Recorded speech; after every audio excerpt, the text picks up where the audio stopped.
Dust dances in the dying light. A rider slumps from his saddle, blood dripping into the dirt of Wyoming.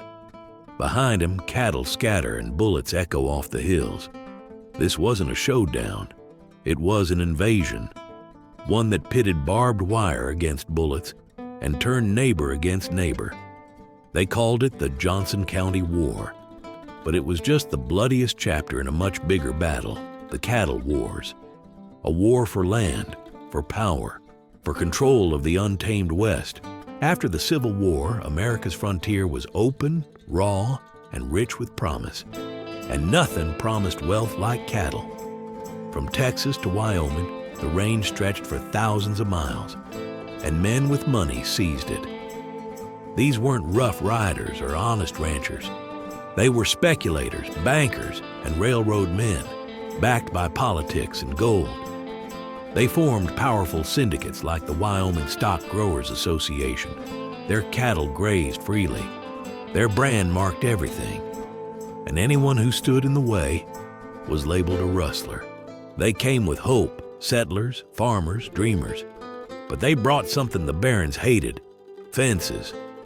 Barbed wire cut across the open range like defiance and steel. It kept cattle out. It kept ownership in. Soon lines were drawn, not on maps, but in blood. Small ranchers were blamed for rustling. Some branded strays to survive, some didn't. But guilt didn't matter. The barons wanted war. Their cattle grazed freely. Their brand marked everything.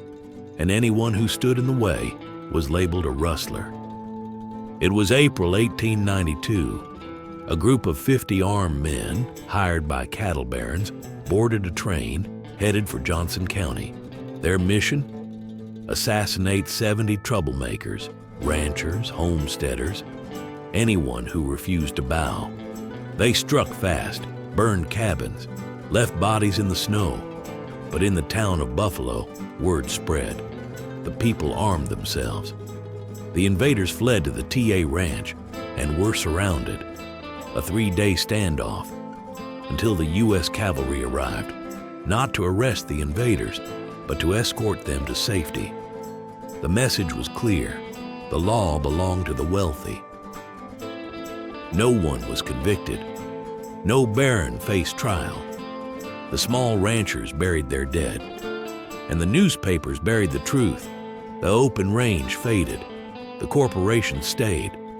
And the myth of the cowboy became just that, a myth.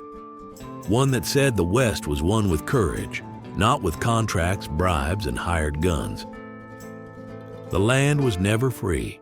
It was fenced, paid for in dust and blood. The cattle wars weren't about justice. They were about empire. And the West, it was claimed by those with enough money to rewrite the rules. But the ones who fought back, the ones who stood their ground, they remind us that even in the darkest times, resistance still rides.